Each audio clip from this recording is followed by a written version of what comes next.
Ngayon ikukwento ko sa inyo ang nakakapanindig balahibong kwento na isinalaysay ng mga nurse na nagbabantay sa emergency room.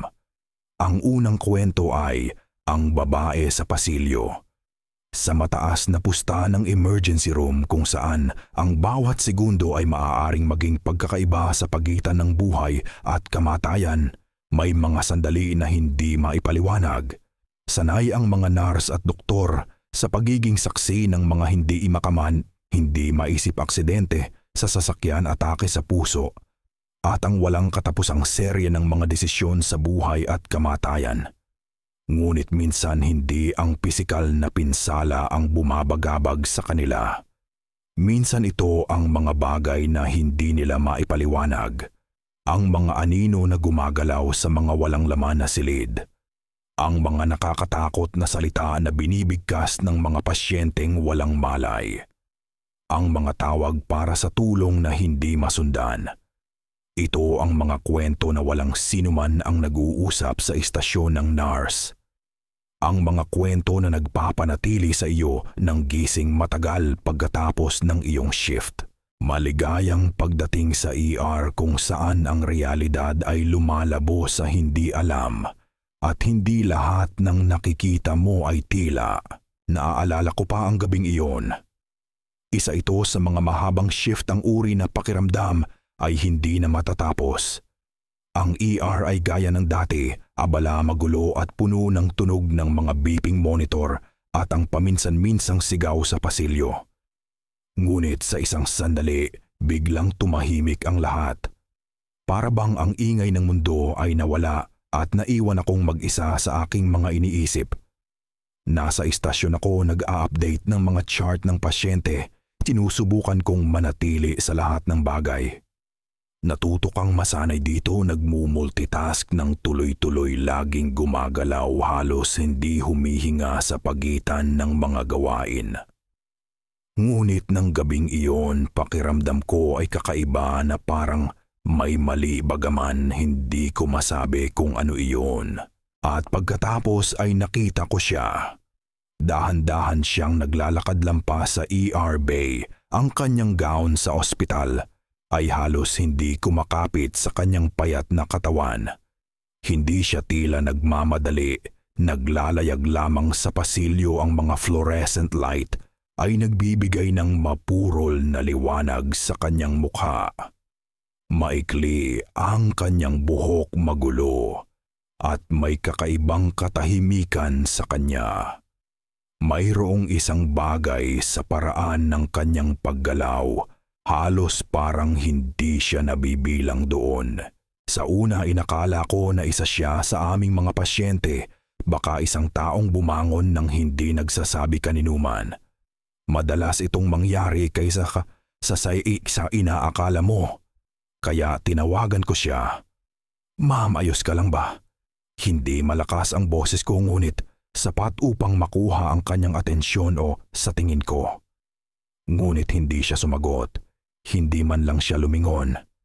Sa halip, patuloy siyang naglakad patungo sa isa sa mga trauma room. Inisip ko, okay, disoriented siya. Agad akong bumangon mula sa aking upuan at sinundan siya. Mayroon kaming mga pasyente na gumagala noon at karaniwan ay wala ng iba pa kundi isang sandali ng pagkalito. Naabot ko ang pinto nang mawala siya sa loob ng trauma room at ako ay malapit nang tumawag muli nang natigilan ako. Walang laman ang silid, walang sino man doon. Walang babae na nakasuot ng gown sa ospital.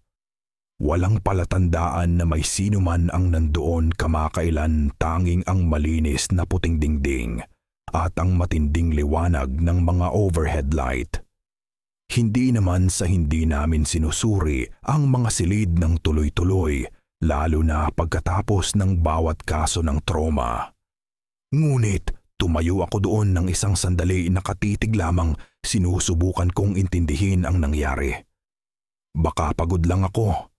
Baka inakala ko lang, baka ito ay isang panlilin lang ng liwanag. Sinabi ko sa sarili ko na Kinumbinsi ko ang sarili ko na pagod lang ang naglalaro sa aking isip. Ngunit pagkatapos ay lumabas ako ng silid at nagpunta sa security desk. Ang footage ng seguridad ay lilinawin ang lahat. Nakita nila ang lahat. Kung ang babae ay talagang naglakad sa pasilyo at sa trauma room, lalabas ito sa kanilang mga monitor. Kaya hiniling ko sa security officer na kunin ang footage at pareho kaming umupo doon nakatingin sa screen. Ang view ng camera ay kristal na malinaw. Ipinakita nito ang bawat pulgada ng pasilyo, ang mga pintuan na bumubukas at sumasara, ang mga nurse at doktor na gumagalaw, lahat sa perpektong detalye. Ngunit walang anuman. Walang babae na nakasuot ng gown. Walang mga yapak. Walang anuman na maaaring magpaliwanag sa aking nakita sa aking sariling mga mata. Hindi ako mapakali. Matagal na akong nagtatrabaho sa ospital na ito upang malaman na hindi laging may saysay ang mga bagay, lalo na sa ER. Nakakakita kami ng mga tao sa kanilang pinakamasamang kalagayan sa mga paraan na mahirap intindihin o ipaliwanag. Ngunit iba ito. Masyado itong totoo. Masyado itong naroroon. Sinubukan kong iwaksi ito, iniisip na isa lamang itong kakaibang sandali sa aking mahabang karera. Pagkatapos ng lahat, marami na akong nakita na kakaibang bagay. Ngunit tuwing ipinikit ko ang aking mga mata, hindi ko maalis sa aking isip ang mukha ng babaeng iyon. Ang kanyang walang laman na titig, ang paraan ng kanyang paglakad ng buong layunin. Ngunit walang anumang kamalayan sa mundo sa paligid niya. Sa loob ng mga sumunod na linggo, nagtanong ako sa paligid. Nagsalita ako sa ibang mga nurse, sa mga doktor, kahit sa mga kawani ng janitorial. Walang nakakita ng anumang kakaiba. Walang sino man ang may ideya kung sino ang babae o kung ano ang nangyari ng gabing iyon. Para bang hindi siya umiiral. Ngunit habang lalo ko itong iniisip, mas napagtanto ko na hindi siya pasyente, hindi sa tradisyonal na kahulugan. Hindi siya isang taong nakita kong pumasok. Hindi siya nakarehistro sa front desk, at ang kanyang gown ay hindi tumutugma sa anumang karaniwan naming ginagamit sa ER. Hindi ito isa sa aming karaniwang mga gown sa ospital, at wala itong patient ID number na nakatahi sa tela, tulad ng lagi naming ginagawa. At doon nagsimulang bumuo ang mga tanong, isa pagkatapos ng isa pa. Kung hindi siya pasyente, sino siya? Bakit ko siya nakita? Bakit siya naroon? At bakit siya mag-isa? Tahimik itong naisip sa una, isang bagay na maaari kong itulak sa tabi. Ngunit, habang lalo akong nanatili sa ER, mas lalo kong naramdaman ang kanyang presensya, tulad ng isang hindi sinasabing bigat na nakabitin sa hangin. At alam ko sa kaibuturan na hindi ko lang inakala. Ang nakita ko ay totoo. Ngunit ano ang ibig sabihin nito, hindi ko kailanman nalaman. Nang gabing iyon, ang babaeng iyon, sino man siya, ay hindi na bumalik. Hindi na siya nagpakita sa ospital muli, at walang sino man ang nagbanggit ng anumang maaaring magpaliwanag sa kanyang pagkawala. Hanggang ngayon, hindi ko alam kung ano ang nangyari. Hindi ko masabi sa iyo kung totoo siya o isang panandali ang imahe lamang ng aking pagod na isip. Ang alam ko lang ay ito sa ER, humaharap ka sa buhay at kamatayan araw-araw. Nakakakita ka ng mga bagay na hindi laging maipaliwanag. Ngunit minsan-minsan lang may nakikita ka na hindi mo maalis sa isip. Isang maliit na piraso ng isang bagay na nananatili kahit na ang lahat ay lumipas na. Ang ikalawang kwento ay ang engkanto ng kamatayan. Akala mo matapos ang matagal na kong pagtatrabaho sa ER, wala nang anumang makakagulat sa akin. Ang kaguluhan, ang patuloy na pagmamadali ang mga desisyon sa buhay o kamatayan na ginagawa sa isang iglap nagiging pangalawang kalikasan na ang lahat. Ngunit mayroong isang bagay sa lugar na ito, isang bagay na kumakapit sa iyo matagal pagkatapos mong mag-out at umuwi. Hindi lang ito ang mga makina na tumutunog o ang walang katapusang pagmamadali ng mga doktor at nurse na lumilipat mula sa isang pasyente patungo sa isa pa. Ito ang mga sandali kung kailan bumabagal ang mga bagay sapat lamang upang mapansin mo ang maliliit na hindi maipaliwanag na detalye, ang uri ng mga bagay na nananatili sa iyong isip nangunguya sa iyo kahit na sinisikap mong itulak ang mga ito. Nagsimula ito sa isang nurse, isang kasamahan na matagal ko ng katrabaho. Si Ate Laura iyon ang kanyang pangalan, tahimik masinop ang uri ng nurse na hindi kailanman nagpapabaya. Hindi siya naniniwala sa pamahiin ni Katiting.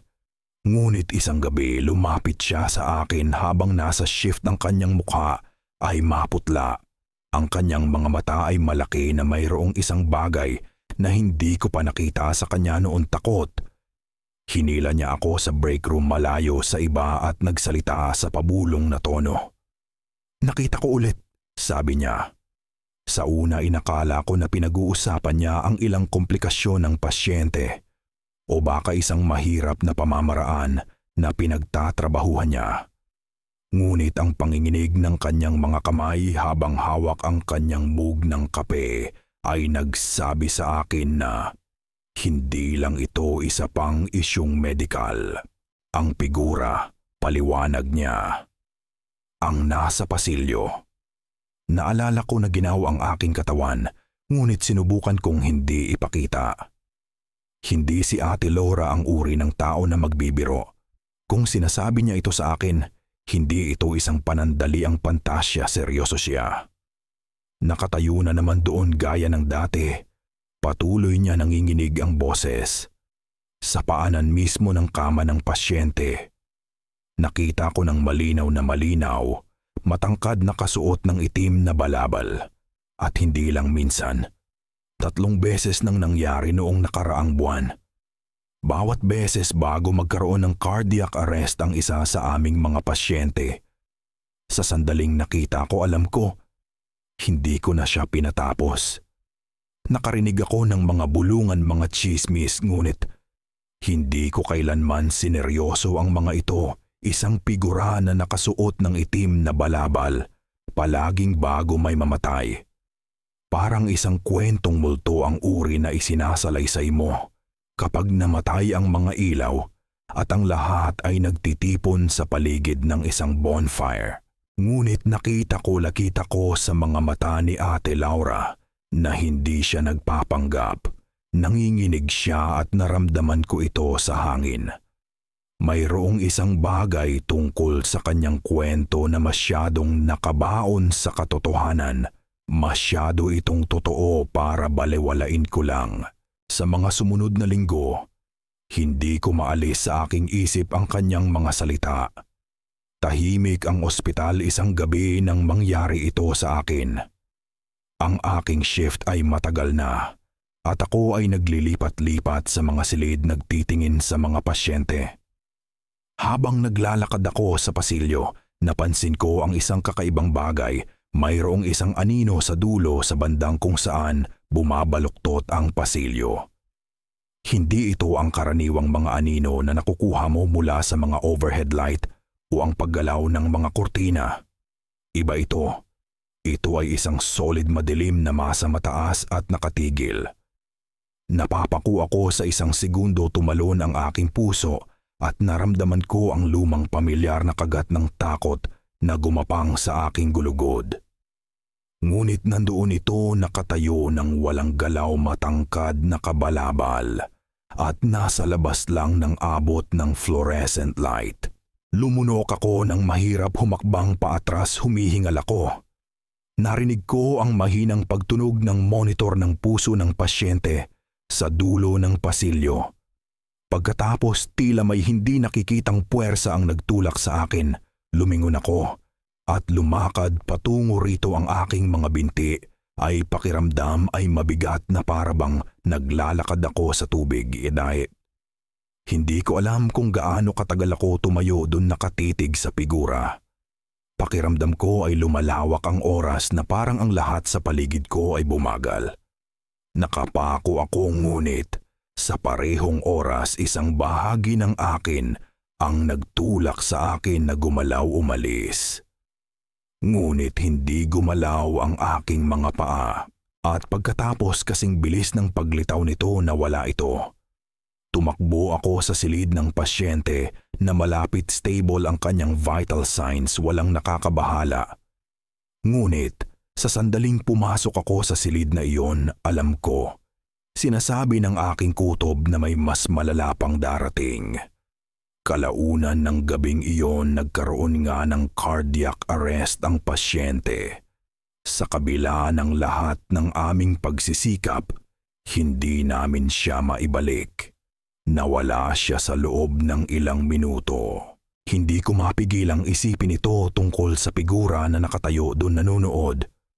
Walang mga kamera sa pasilyo na maaaring kumpirmahin ang anumang bagay. Walang paraan upang patunayan na totoo ang nakita ko sa totoo ko. Maliban sa katotohanan na ang pasyente, tulad ng sinabi ni Ate Laura, ay hindi nakaligtas. Iyon ang bahagi na pinakanakalagay sa aking isip, ang nakakapanindig balahibong koneksyon sa pagitan ng anino at ng mga pasyente na namatay. Sa mga sumunod na linggo, mas marami sa amin ang nagsimulang makita ito. Ang mga nurse na matagal nang nagtatrabaho dito, ang mga nakakita na ng lahat, ay nagsimulang magulat ng mga katulad na karanasan. Palaging pareho ang nakabalabal na figura na nakatayo sa paanan ng kama ng pasyente bago huminto ang kanilang puso. Hindi lang si Ate Laura ngayon, si Michelle na nakakita nito ng 2 beses sa isang linggo. Si Karen na nasaksihan ito bago pa man magkaroon ng biglaang cardiac arrest ang isang binata. Kumalat ang kwento ng tahimik sa simula, tulad ng mga bulungan na ibinabahagi sa madilim na sulok ng break room. Ngunit wala sa amin ang maaaring balewalain ito ngayon.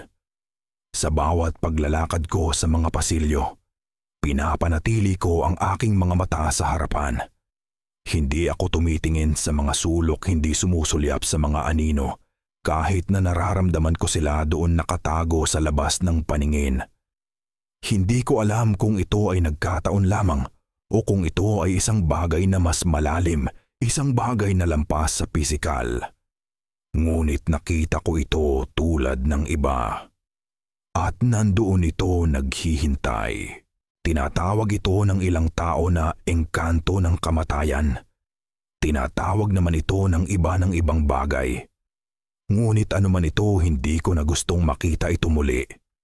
Natuto akong magtiwala sa aking instinto sa trabahong ito, at sinasabi sa akin ng aking instinto ang isang bagay: kapag nakita mo ito, wala nang balikan.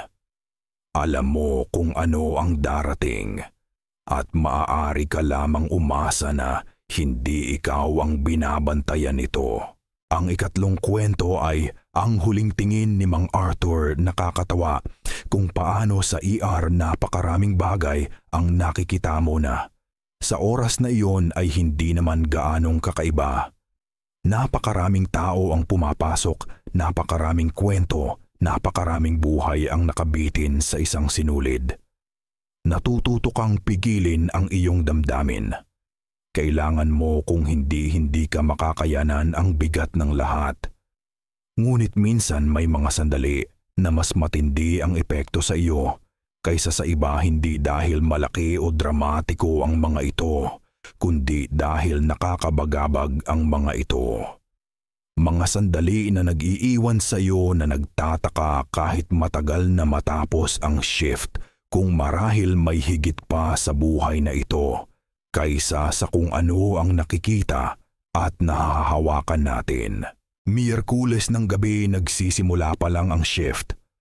Puno ang waiting room at ang patuloy na tunog ng mga boses ay pumuno sa hangin. Nagsusuri ako ng mga pasyente tumatakbo sa pagitan ng mga silid, ginagawa ang pinakamahusay na magagawa namin, pinapanatili ang mga bagay na maayos habang nilalabanan ang pagod na unti-unting lumalaganap. Doon siya pumasok, isang matandang lalaki, maputla ang mukha, may manipis na pawis sa kanyang noo. Mukha siyang marupok, ang uri ng lalaki na nabuhay nang matagal, bawat taon ay nakaukit sa malalim na mga linya ng kanyang mukha. Tinulungan siya ng kanyang anak, isang lalaki sa kanyang huling bahagi ng 40s na may parehong pagod na ekspresyon na para bang siya rin ay nabuhay ng mahirap. Ipinaliwanag nila na nahulog siya sa bahay na dapa sa isang bagay sa sala. Ngunit habang tinutulungan ko ang anak na ipwesto ang kanyang ama sa isa sa mga kama ng ER, hindi ko maalis sa isip na may mali. Ang lalaki na nagngangalang Mang Arthur ay tila mas tuliro kaysa sa inaasahan ko para sa isang simpleng pagkahulog. Ang kanyang mga mata ay patuloy na lumilipat, gumagalaw sa paligid ng silid, na para bang hindi siya makatuon sa anumang bagay ng matagal. Nakita ko ang pagkalito na bumalot sa kanyang tingin, ang kanyang noo ay nakakunot sa pagkadismaya. Kinuha ko ang kanyang vital signs at nagsimulang magtanong ng mga karaniwang tanong, kung nasaan siya, kung mayroon siyang pananakit ng dibdib, kung nawalan siya ng malay. Ngunit hindi ang mga sagot ang nakakuha ng aking pansin. Ito ay ang paraan ng kanyang pagtugon nang tanungin ko siya kung ano ang kanyang nararamdaman. "Bakit ako nandyan?" tanong niya, halos pabulong ang boses. Natigilan ako. Hindi siya tila nakikipag-usap sa akin. Ang kanyang mga mata, malaki at walang tuon, ay nakatingin sa isang bagay sa likod ko, na para bang nakatingin siya sa isang tao o isang bagay na nakatayo sa sulok ng silid. "Mang Arthur," sabi ko, sinusubukang ibalik siya sa kasalukuyan. "Anong ibig mong sabihin? Anong pinag-uusapan mo?" Mabilis akong lumingon, sinusuri ang silid, umaasa na makakita ng isang tao, baka isang nurse o isang doktor. Ngunit walang sino man doon. Walang laman ang pasilyo sa labas ng silid. Ang tanging naririnig ko ay ang mahinang pagtunog ng kanyang monitor ng puso at ang malalayong bulungan ng ibang mga pasyente. Bakit ako nandyan? Ulit niya papalakas ang boses, ang kanyang mga mata ay nakadikit sa ilang invisibly na punto, nanginginig ang kanyang mga kamay. Habang inabot niya sa kanyang harapan na para bang sinisikap na hawakan ang isang bagay. Lumapit ako, naramdaman ang lamig na gumapang sa aking gulugod. "Mang Arthur, tumingin ka sa akin. Naririnig mo ba ako?" Hindi siya sumagot. Malalim na ang kanyang mga mata, ngayon malayo. Para bang hindi na niya ako alam na nakatayo doon. Biglang kumapit ang kanyang mga kamay sa kanyang dibdib, ang kanyang hininga ay lumalim. Agad kong pinindot ang call button, nagmamadali sa kanyang tabi. Ngunit huli na ang lahat. Sa isang iglap lamang bago ko mahawakan ang defibrillator paddles, huminto ang kanyang puso. Hindi ako nagkaroon ng oras upang mag-react ng maayos. Bago lumambot ang kanyang katawan, ang kanyang ekspresyon ay nanatiling nakatigil sa pagkalito, nanatiling nawala sa anumang mundo. Na nakikita niya patuloy na umaabot para sa isang bagay na wala doon. Tahimik ang silid pagkatapos noon. Pakiramdam ko ay mabigat ang hangin at narinig ko ang mahinang tunog ng mga overhead light sa itaas namin, halos masyadong malakas sa katahimikan. Ang kanyang anak ay nasa labas naghihintay ng mga update. Hindi niya nakita ang anuman sa nangyari, tanging ang pagbagsak. Siya ay nagmamadali, papasok ang kanyang mukha ay puno ng takot. Kailangan kong sabihin sa kanya kung ano ang nangyari, ngunit hindi ko kayang banggitin ang hitsura sa mukha ng kanyang ama, kung paano siya tila nakakita ng isang bagay, isang tao na walang ibang makakakita. Kalaunan matapos ang papeles at mga pamamaraan, umupo ako mag-isa sa break room, sinusubukan kong kumalma. Kakaiba ang insidente sigurado, ngunit palaging may mga kakaibang sandali sa ER, mga bagay na hindi gaanong makatwiran. Ngunit habang lalo ko itong iniisip, mas hindi ko maalis sa isip ang tanong na patuloy na tumatakbo sa aking isip. Ano ang nakita ni Mang Arthur? At pagkatapos ay sumagi sa akin ang ideya, ang bagay na hindi ko kailanman naglakas loob na isipin hanggang ngayon. Maaari bang sa kanyang huling sandali nakita ni Mang Arthur ang kanyang sarili? Maaari bang tinitingnan niya ang bersyon ng kanyang sarili na tumawid na? Ang doon na tinutukoy niya, na ito ba ang kanyang sariling kamatayan na nasilayan niya? Bago ito mangyari, matagal na akong nagtatrabaho dito upang malaman na may mga bagay na hindi natin maipaliwanag, mga bagay na lampas sa mundo ng agham at medisina. Hanggat gusto kong ipaliwanag ito sa pagkalito mula sa pagkahulog o ilang uri ng hallucination, bahagi ng akin ay alam na may higit pa rito. Ang paraan ng kanyang pag-abot ng may ganitong desperasyon, ang pagkalito sa kanyang mga mata, hindi ito parang isang medical na episode lamang. Patuloy kong tinatanong ang sarili ko. Had he truly seen his own passing? Had his soul in some strange way known what was coming before the rest of his body did? Lumipas ang natitirang gabi at nagpatuloy ang karaniwang gawain. Ngunit hindi ko mapigilang isipin ang huling mga salita ni Mang Arthur. Hindi ko mapigilang isipin ang sandaling iyon nang makita niya ang kanyang sarili doon, bago tuluyang sumuko ang kanyang katawan. Kakaiba, hindi ba, kung paano ang isang sandali, isang maliit, tila walang kabuluhan na bagay ay maaaring bumagabag sa iyo. Matagal na matapos itong matapos. Nagtataka ka kung may iba pa sa labas, ilang iba pang dimensyon lampas lamang sa abot ng ating pag-unawa. At minsan sa tingin ko marahil hindi natin nakikita ang buong larawan. Marahil nakikita lamang natin ang mga sulyap tulad ng ginawa ni Mang Arthur sa huling mga segundo bago niya iwanan ang mundong ito. Habang nakatayo ako doon sa ER, nakatingin sa tahimik na pasilyo, hindi ko mapigilang makaramdam ng ginaw, hindi mula sa lamig, kundi mula sa isang bagay na mas malalim, isang bagay na walang makapagpapaliwanag. At nagtaka ako kung marahil may higit pa sa buhay at kamatayan kaysa sa anumang maunawaan natin. Ang ikaapat na kwento ay ang propesya ni Emily. Marami na akong nakita sa aking mga taon ng pagtatrabaho sa ER, ang pinsalang dulot ng mga aksidente, ang mga bata at matatanda, ang mga mapalad at hindi mapalad.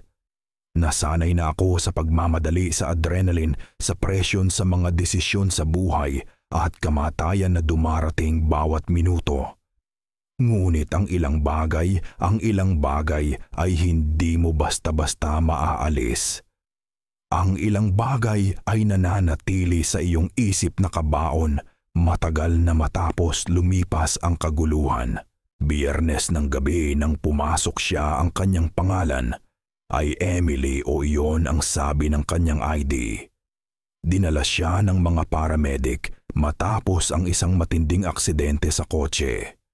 Maraming beses na gumulong ang kanyang sasakyan at malinaw ang pinsala sa kanyang katawan mula sa paraan ng kanilang maingat na pagbuhat sa kanya sa stretcher.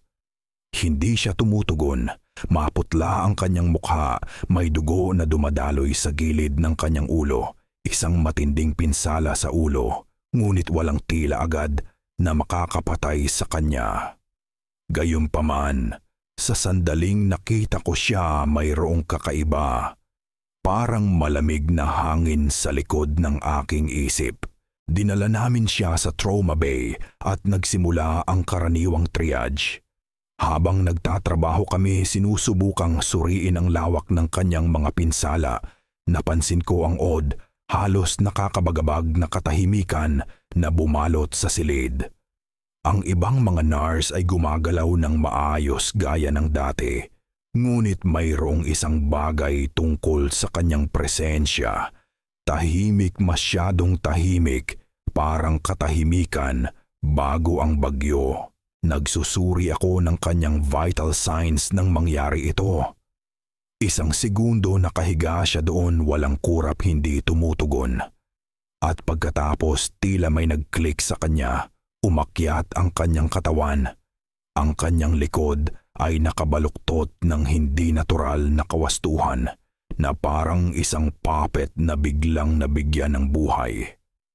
Ang kanyang mga mata, hindi na sila ang malambot na kayumang Ginoon. Itim sila, ganap na itim. Walang puti, walang iris, puro madilim, walang katapusang walang laman na nakatitig sa wala. Natigilan ako, ang aking mga kamay ay nanatili sa makina, isang bigla ang alon ng pagkabahala ang dumagsa sa akin. Tumingin ako sa paligid, ngunit hindi napansin ng ibang mga nurse. Masyado silang abala, masyado silang nakatuon sa gawain. At pagkatapos ay nagsalita siya. Hindi ang tunog ng kanyang boses ang nakagulat sa akin. Ito ay ang tono. Malalim ito, napakalalim na parabang hindi ito nagmumula sa kanya. Ang mga salita ay nagdulot ng lamig sa aking gulugod. Darating siya para sa iyo. Tumahimik ang silid. Ang mga salita ay nakabitin sa hangin na parang usok siksikan at nakakasakal. Hindi ako makahinga sandali, hindi maintindihan ang nangyari. Nakatitig ang aking mga mata sa kanya at sa isang tibok ng puso pakiramdam ko ay hindi ako nakatingin sa isang tao. Pakiramdam ko ay nakatingin ako sa isang bagay na hindi mula sa mundong ito. Pagkatapos kasing bilis ng kanyang pagupo, bumagsak si Emily sa stretcher, ang kanyang katawan ay lumambot na parang basahan. Nawala ang itim sa kanyang mga mata at nawala na lang siya. Ang mga monitor ay nagbibip ng pabago-bago at ang ibang mga nurse na ngayon ay napansin ang kaguluhan ay nagmadali sa kanyang tabi. Halos hindi ko na matandaan ang sumunod na ilang minuto, mayroong kaguluhan. Sinusubukang patatagin siya, sinusuri ang anumang palatandaan ng buhay. Ang mga salita na binigkas niya ay patuloy na umalingaw sa aking isip at naramdaman ko ang isang kakaibang bigat na dumadagan sa aking dibdib. Sino ang pinag-uusapan niya? Sino ang darating para sa akin? Ito ba ay isang uri ng biro? Isang side effect mula sa trauma sa ulo? Sa wakas ay napagpapatatag namin siya at habang ang mga minuto ay naging oras, nagbalik ang kanyang malay. Ang kanyang paghinga ay bumalik sa normal at ang kanyang vital signs ay naging mas matatag. Isa itong kaginhawaan, bagaman ang kakaibang nangyari ay hindi nawala sa aking isip. Pumasok ako upang tingnan siya, upang makita kung kumusta siya matapos ang lahat. Ang kanyang mga mata ay bumalik sa normal, malinaw na kayumanggi, malambot kahit na sa matinding fluorescent light ng silid ng ospital. Naramdaman ko ang isang alon ng pagkakasala sa pag-iisip ng anumang kakaiba. Pasyente lang siya pagkatapos ng lahat. Naranasan niya ang isang traumatic na pangyayari at nagsasabi ang mga tao ng kakaibang bagay sa mga sandali ng stress. Hindi ba? Ngunit pagkatapos ay tinanong ko siya ang tanong na kailangan kong itanong. Emily, may naaalala ka ba? May kakaiba ka bang naaalala nang pumasok ka? Kinurap niya ako na para bang iniisip ang tanong sa unang pagkakataon.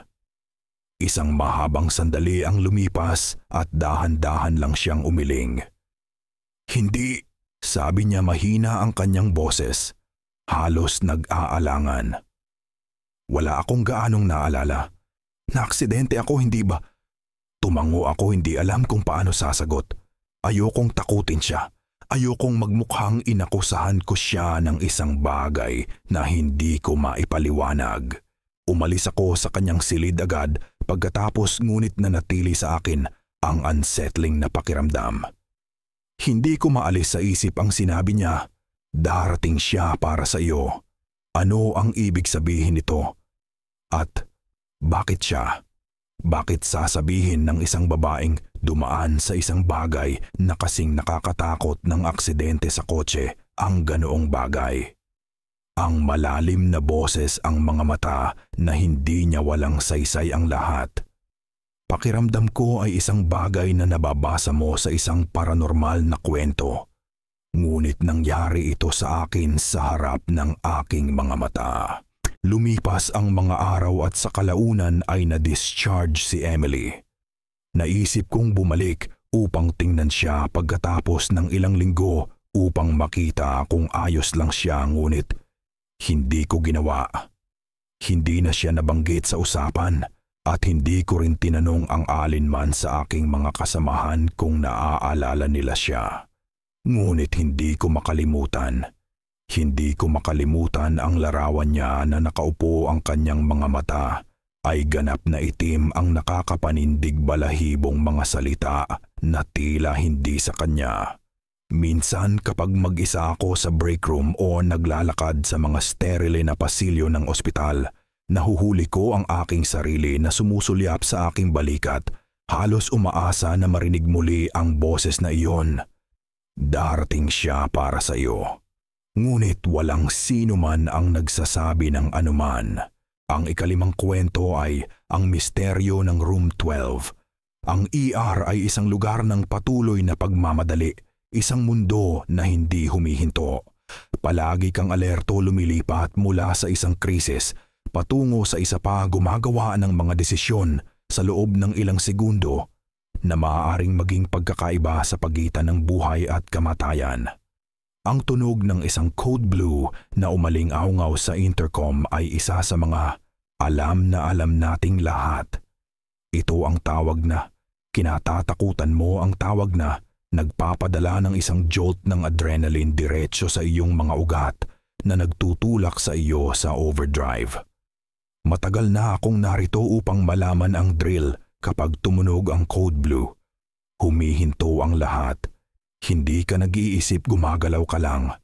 Tumakbo ka patungo sa silid, umaalon ang adrenaline. Alam na ang bawat segundo ay mahalaga.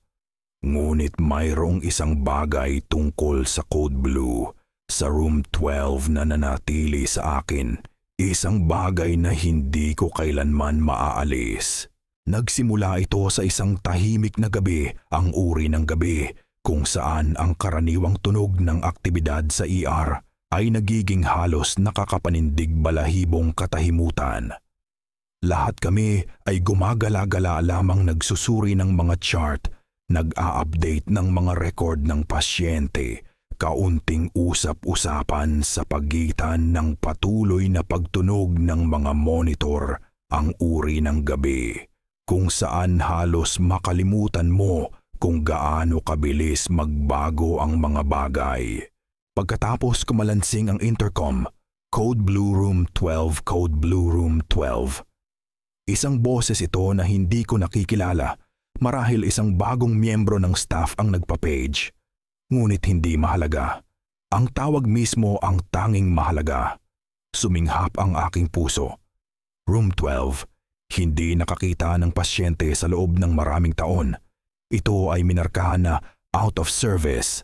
Ang mga dingding ay bitak-bitak, ang pinto ay bahagyang nakabukas na may nakadikit na do not enter sign. Isa mo ito sa mga silid na nakalimutan nakatago sa likod na sulok ng ER. May plano ang ospital na i-renovate ito sa kalaunan, Ngunit ang mga planong iyon ay laging tila nasa ilalim ng listahan. Nakarinig ako ng mga bulungan tungkol sa silid, mga bulungan tungkol sa mga kakaibang ingay sa gabi kapag walang tao. Ngunit palagi ko itong binaliwala. Gayunpaman, ang pagkarinig sa tawag na iyon ay nakakabagabag. Sumulyap ako sa orasan. Ang silid ay out of service. Walang sino man ang maaaring nandoon. Ngunit nang tumunog ang code blue, hindi na mahalaga. Sumagot kami. Ganun lang sa ER. Hindi ka nagtatanong, dumadaan ka lang. Ako ang unang nakarating sa pasilyo sa labas ng room 12, kasunod si Dr. Cruz at si Nurse Amy. Tumayo kami doon ng isang segundo nakatitig sa pinto. Hindi ko alam kung bakit, ngunit mayroong kakaiba sa hangin. Ang mga ilaw ay kumislap ng isang iglap, halos hindi kapansin-pansin, ngunit sapat upang ako ay maghintay. Narinig mo ba iyon? Bulong ko kay Amy, ngunit umiling lang siya. Bahagyang nakabukas ang pinto at itinulak namin ito. Walang laman ang silid, ganap na walang laman. Hindi ako makapaniwala. Pumasok ako, tumingin sa paligid, ang aking mga mata ay sinusuri ang bawat sulok, umaasa na makakita ng pasyente na nakahiga sa kama o sa sahig, nakakabit sa mga monitor, nakikipaglaban para sa buhay. Ngunit walang anuman, isang maalikabok na silid na may lumang hindi nagamit na kagamitang medikal na tahimik na nakalagay sa mga sulok, nangangalap ng mas maraming alikabok sa bawat lumilipas na araw. Naguluhan lumingon ako kay Dr. Cruz. Sinusuri na niya ang monitor sa sulok ng silid, ang isahan na nagtatala ng mga code blue calls. Ngunit hindi ito makatwiran. Hindi rin nagpakita ang log ng anumang bagay. Ayon sa sistema, ang room 12 ay hindi pa nagkaroon ng pasyente sa loob ng mahigit 1 taon. Walang medical history, walang record, walang kasalukuyang staff na nagtatrabaho sa sinuman sa silid na iyon. Anong nangyari? Bulong ni Dr. Cruz sa kanyang hininga. Walang tao dito. Walang sinuman ang nakapasok sa silid na ito sa loob ng maraming taon. Sinuri namin ang mga log, doblehin ang pagsusuri sa sistema, ngunit malinaw ang lahat. Ang room 12 ay hindi nagamit sa loob ng maraming taon at walang record ng sinuman pasyente o staff na kailanman ay na-assign dito. Si Nurse Amy ay tila hindi mapakali, ngunit makita kong sinusubukan niyang ipaliwanag ito. Baka nagkamali lang, sabi niya. Baka may pumasok ng maling code o napindot ang maling button. Ngunit alam naming pareho na hindi iyon malamang. Ang code blue ay hindi isang bagay na aksidenteng nagtitrigger. Kailangan itong magmula sa isang partikular na lugar, isang partikular na silid. Hindi ito tulad ng fire alarm o sirang linya ng telepono. Biglang may tunog, isang mahinang tunog, isang yapak.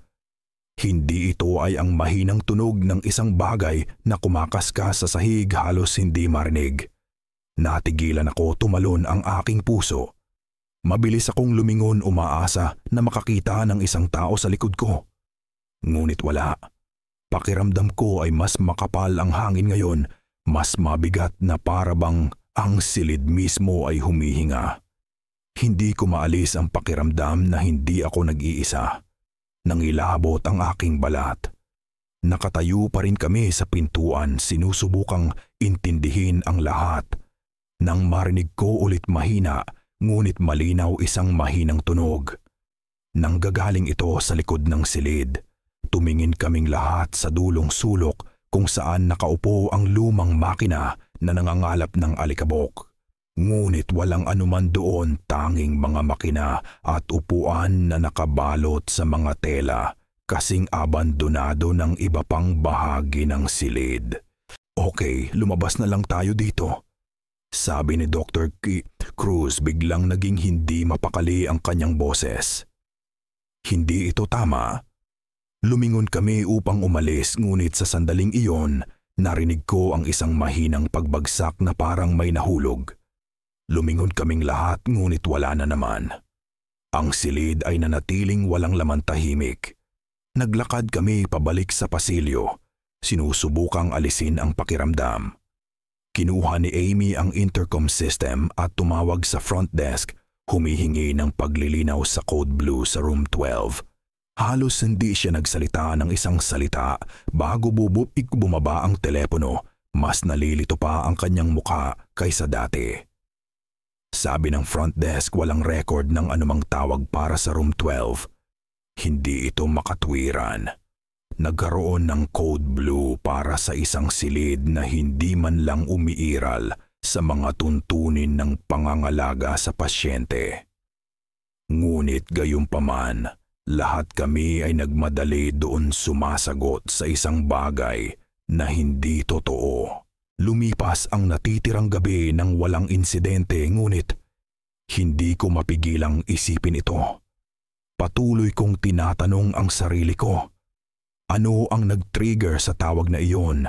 Ano ang naging sanhi upang kaming lahat ay gumalaw patungo sa room 12 na parang isa lamang itong emergency, gayong walang emergency na dapat nandoon?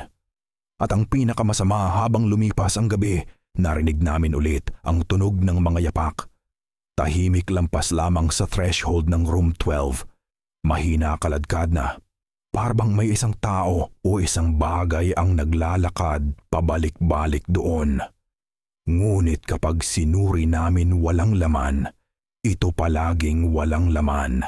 Hindi ko alam kung ano ang nangyari ng gabing iyon at hanggang ngayon walang sinuman ang nakapagpaliwanag nito.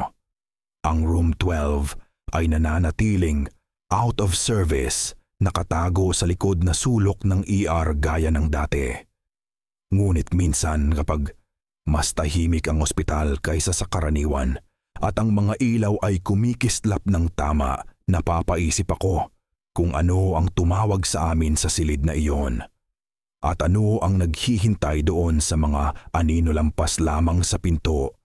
Wala pa rin akong sagot, ngunit alam ko ang isang bagay na sigurado. Mayroong isang bagay tungkol sa room 12 na hindi talaga nabibilang. At paminsan-minsan, kapag walang laman ang mga pasilyo, sumusumpa ako na naririnig ko ang mahinang kaluskos ng mga yapak sa likod lang ng nakasarang pinto.